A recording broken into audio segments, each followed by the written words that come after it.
Good evening everyone, চলে আসলাম আবার একটা নিউ মিনি ব্লগে। আজকে বিকেল 4টে নাগাদ গেছিলাম একটু আগরপাড়ার দিকে, আর ফেরার পথে খুব জোরে বৃষ্টি নেমে গেছিলো। ভাগ্যিস আমার ডিকিতে সবসময় এই রেইনকোটটা থাকে, তাই জন্য আর ভিজতে হয়নি। আর বাড়ি ফেরার সময় নিয়ে এসেছিলাম একটুখানি মিষ্টির দোকান থেকে সিঙ্গাড়া।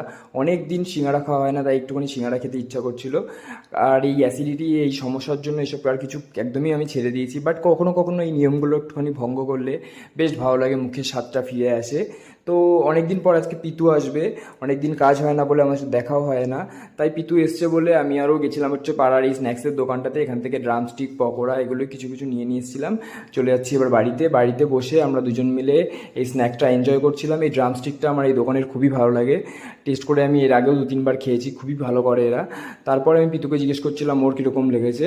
ও বললো যে ওরও বেশ ভালো লেগেছে।